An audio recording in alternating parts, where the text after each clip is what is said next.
રાજસ્થાનના અજમેરમાં આવેલી 2.5 દિન કા ઝોપડા મસ્જિદ પર હિન્દુઓ બાદ હવે જૈન સમાજે પણ પોતાનો દાવો કર્યો છે। જી હા, જૈન સમાજના સંઘ સાથે વિશ્વ હિન્દુ પરિષદ અને બજરંગ દળના પદાધિકારીઓએ અજમેરની 2.5 દિન કા ઝોપડા મસ્જિદની મુલાકાત લીધી હતી। તે સમયે જૈન મુનિ સુનિલ સાગર મહારાજે જણાવ્યું કે મસ્જિદ સ્થળ પર એક સમયે સંસ્કૃત મહાવિદ્યાલય હતું અને એક જમાનામાં ત્યાં જૈન મંદિર પણ હતું। તેમજ 2.5 દિન કા ઝોપડા મસ્જિદમાં અનેક મૂર્તિઓ પણ જોવા મળી છે। તો 2.5 દિન કા ઝોપડા કે જે વર્ષો જૂનું આ જે સ્થળ છે, વર્ષો જૂની આ જે ઇમારત છે, ત્યાં હવે જૈન મહારાજ પહોંચ્યા છે। જી હા, એવું કહેવાય રહ્યું છે કે ઈસવીસન 1100ની સાલમાં અહીંયા સંસ્કૃત મહાવિદ્યાલય હતું કે જે જો કે મોહમ્મદ ઘોરી હતો, તેણે આ જે સંસ્કૃત મહાવિદ્યાલય છે તેને તોડી નાખ્યું અને ત્યારબાદ અહીંયા 60 કલાકમાં, જી હા, એટલે કે 2.5 દિવસ જેટલો સમય થયો, ત્યારબાદ અહીંયા મસ્જિદ બનાવી દીધી અને હાલ અહીંયા દાવો થઈ રહ્યો છે કે આ જે મસ્જિદ હટાવાય અને પછી ફરી એકવાર મંદિર અહીંયા બનાવાય।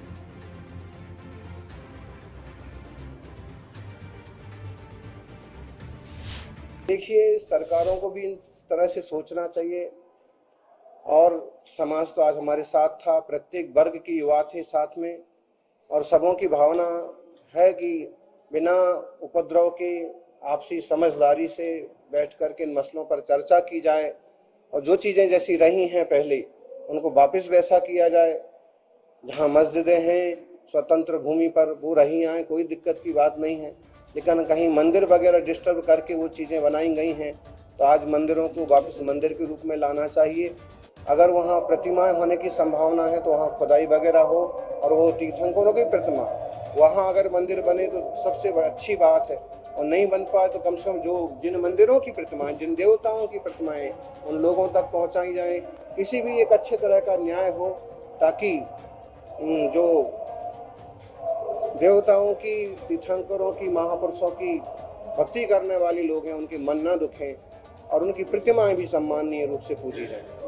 पहाड़ है वो ऊपर तरफ, कभी रहा होगा देश में एक कई बार कौमी एकता का भी माहौल बना, कई बार तरह तरह की चीज़ें होती रही हैं, कभी क्या कहेंगे, लेकिन फिर भी सब कुछ संभव है। इसीलिए तो कहा मिल बैठ कर के चर्चा हो और रास्ते निकाले जाए। तो आज अंगे बातचीत करवा हमारी साथे हमारा संवाददाता नवीन राजस्थान थी लाइव जुड़ाई गया है। नवीन, अजमेर में स्थित इस 2.5 दिन का झोपड़ा के जहां जैन मुनि महाराज पहुंचे थे, इस सालों पुरानी इमारत को कोई मस्जिद कहता है तो कोई संस्कृत महाविद्यालय, आखिर जो महाराज है वो उनका क्या कहना है?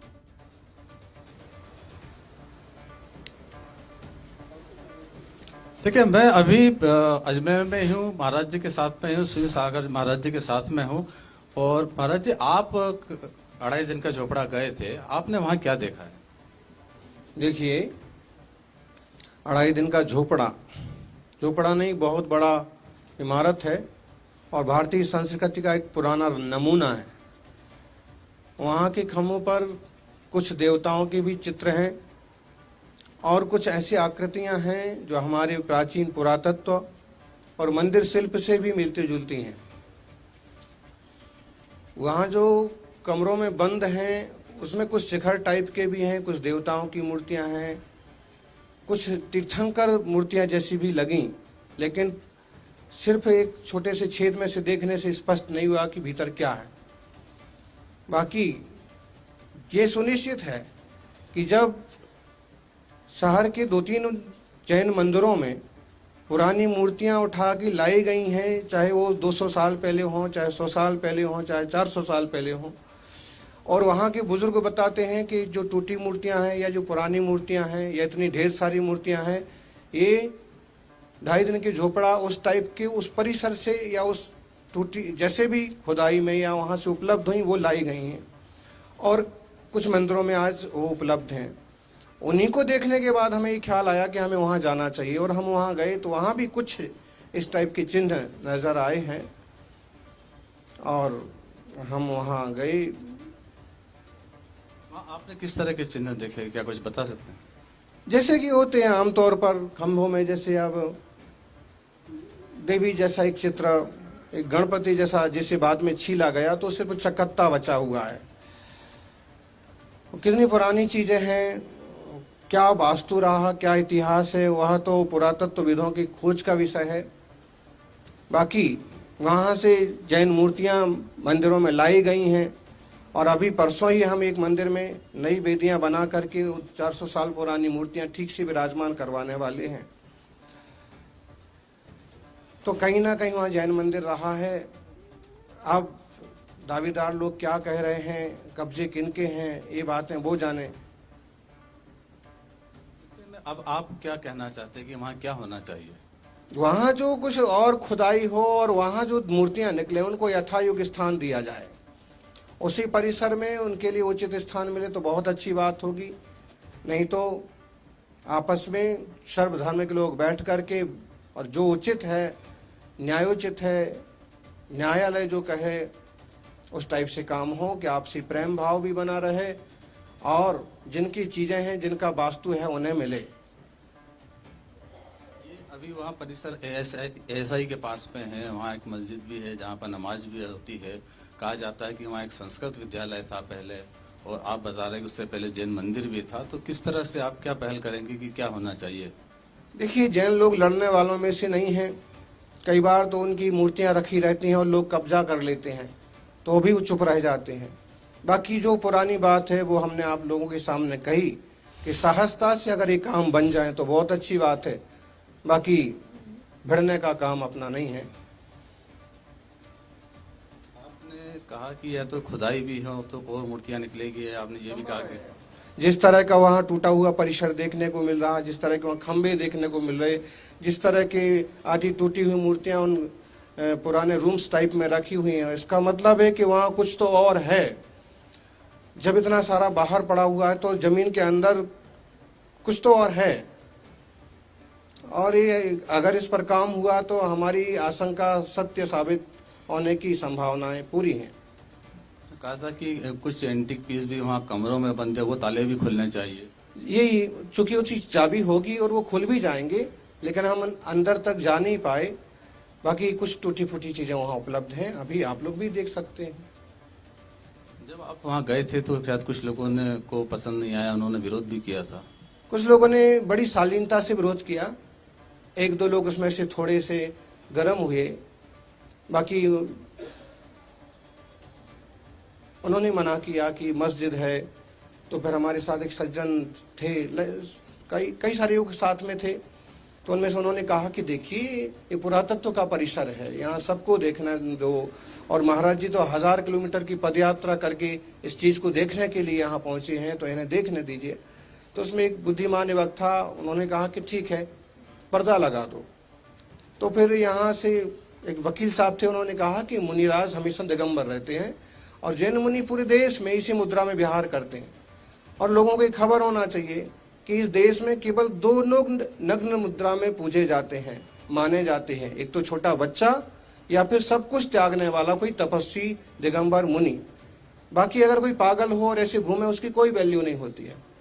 अब इस तरह के शब्द अगर कोई सचिव, अंजुमन कमेटी के सचिव प्रयोग करते हैं कि बिना कपड़े के यहाँ लोग कैसे आ गए, तो उन्हें इतनी खबर नहीं है कि हम जिस देश में रहते हैं उस देश में इस टाइप के मुनि भी होते हैं, इस टाइप के नागा बाबा भी होते हैं, इस श्रमण संस्कृति में भी और वैदिक संस्कृति में भी इस टाइप के साधु पाए जाते हैं। जिन लोगों को ये खबर नहीं है, हम उन्हें भारतीय कैसे कहें? उन्हें इतना तो खबर होना चाहिए कि ऐसे मुनि भी होते हैं, और इस एवज में वो चाहें तो ऐसे कहें कि वहाँ मुनि पधारे थे तो उन्हें कोई व्यवस्था के साथ में ऐसा शब्द यूज करें कि समाज में प्रेम बना रहे। और अगर वो दिगंबर मुनियों को बिना कपड़े वाला आदमी ऐसा कुछ बोलेंगे, स्वाभाविक है कि पूरी संस्कृति, पूरे सनातन नाराज होएगा कि आप साधुओं पर ऐसे कमेंट्स कैसे कर सकते हैं। चूँकि मुझे उनके शब्द अच्छे नहीं लगे, क्योंकि पूरे दिगंबर संघ का नेतृत्व तो हमारे हाथ में है, और दिगंबर मुनि की एक महिमा है। जहां आज विधानसभा अध्यक्ष विधानसभा में प्रवचन के लिए आग्रह कर रहे हैं, राष्ट्रपति भवन में आमंत्रित कर रहे हैं, और उस दिगंबर मुद्रा को, शालीन वीतराग मुद्रा को, स्थित प्रज्ञ मुद्रा को ऐसे कहा जाए कि बिना कपड़े के लोग जचता नहीं है। अब आप जो कह रहे हैं, आपने कहा कि जब भारतीय संस्कृति का गौरव वहाँ पर पुनर्स्थापित होना चाहिए। देखिए, होना चाहिए। पीछे भूत में बहुत कुछ ऐसा हुआ जो हमारे लिए, हमारे देश के लिए अच्छा नहीं हुआ, लेकिन ऐसा कुछ होना चाहिए कि गरिमा, जो जहाँ चीज़ें रही हैं उनकी पुनर्व्यवस्थापन होना चाहिए, और शालीनता और सांप्रदायिक सौहार्द के साथ हो तो बहुत अच्छी बात है। और यदि उस तरह से नहीं होता है तो फिर क्या स्वरूप हो सकता है? कोई आंदोलन होगा या कोर्ट का सहारा लेंगे या क्या हो सकता है आगे? फिर तो आप देख ही रहे, लोग करने वाले सब कुछ करते हैं। जहाँ तक रही मुनियों की बात, वो तपस्वी होते हैं, शांत होते हैं, मार्गदर्शन करते हैं, बखेड़े में नहीं पड़ते। वहाँ अंतिम रूप से फिर क्या होना चाहिए? एक संस्कृत विद्यालय भी रहा है, शायद जैन मंदिर भी वहाँ रहा है। अगर कुछ पुराने स्वरूप में लौटता है तो वहाँ क्या बनना चाहिए? जर जोरू जमीन हमेशा से झगड़े का कारण रहा है। अब जिन लोगों को वहाँ बरसों से कब्जा है, या अधिकार है, या उनकी मान्यता है, आसानी से कुछ होना कठिन है। फिर भी जैसा कि सांसद बोहरा जी ने भी बताया था, जैसे कुछ प्रपत्र भी उपलब्ध हैं, जैसे कि कहा जाता है कि सम्राट विक्रम, उन्होंने वहाँ पर सुंदर वास्तु का निर्माण करवाया था। तो इतिहास तो है। अब कब कहाँ कैसे चेंज होता गया, जैसे जिसकी लाठी उसकी भैंस रही है। फिर भी अगर पुरातत्व और उसका जो गौरव है वापस लौटना चाहिए, जनता के हित में उसका सदुपयोग होना चाहिए। आप इसको लेकर कुछ दूसरे पक्ष से अपील करना चाहेंगे? अपील तो क्या करेंगे, अहिंसा परमो धर्मा, प्रेम भाव से, वात्सल्य भाव से हमें चाहिए कि अगर एक दूसरे की चीजें किसी के पास है, जमीन जायदाद, पुरातत्व, तो वो प्रेम पूर्वक, सामंजस्य पूर्वक आदान प्रदान करें। और बैठ करके अगर आप चाहते कि आपको भी उसमें कुछ हिस्सा मिले, तो उस तरह की भी चर्चा छेड़ें कि भाई अमुक हिस्सा हमें दे दें और अमुक हिस्सा में आप लोग देख लें, जैसा करना चाहें कर लें। तो सौहार्द से, सद्भाव से कुछ करें तो अच्छा होगा। वरना दुनिया है, चलती रहती है, आंदोलन वाले आंदोलन करते हैं, समझाने वाले समझाइश करते हैं। इसको लेके प्रदेश सरकार या केंद्र सरकार से भी आपकी कोई अपेक्षा है? सरकारें अपना काम करती हैं।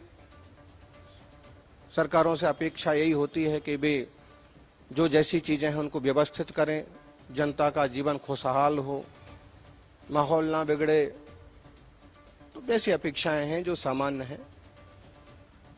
तो अजय सुनील सागर जी जो बता रहे हैं कि माहौल नहीं बिगड़े, सामंजस्य के साथ में अगर अदला बदली हो जाए और पुराना गौरव वापस लौट जाए तो शायद ज़्यादा बेहतर होगा।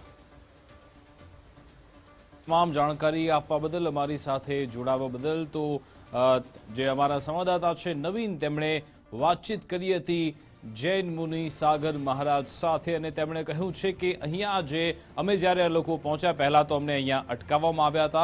જો કે અંદર અમને જ્યારે પ્રવેશ આપવામાં આવ્યો ત્યારે અમે જોયું હતું કે કેટલીક જગ્યાએ ગણેશજીની મૂર્તિ છે, દેવતાઓની મૂર્તિ તેમને જોવા મળી હતી, તેવું પણ તેમના તરફથી કહેવામાં આવ્યું છે। સુનિલ સાગર મહારાજ જેમનું કહેવું છે કે અહીંયા જે વર્ષોથી સંસ્કૃત મહાવિદ્યાલય હતું, તે પહેલાં અહીંયા જૈન સ્થાપત્ય પણ હતું, તેવો પણ તેમનો દાવો છે। ઇતિહાસમાં તમામ બાબતો લખેલી છે અને તેમનો એ પણ એક ઉદ્દેશ્ય એ પણ છે કે સર્વ સમાજના જે લોકો છે એક સાથે બેસીને આ બાબતનો નિવેડો લાવે। આજે આનો ઇતિહાસ છે તેમાં કહેવાય છે કે મોહમ્મદ ઘોરીના આદેશથી જ અહીંયા જે સંસ્કૃત મહાવિદ્યાલય હતું તેને તોડી પાડવામાં આવ્યું હતું ને ત્યારબાદ અહીંયા મસ્જિદ બનાવવામાં આવી હતી।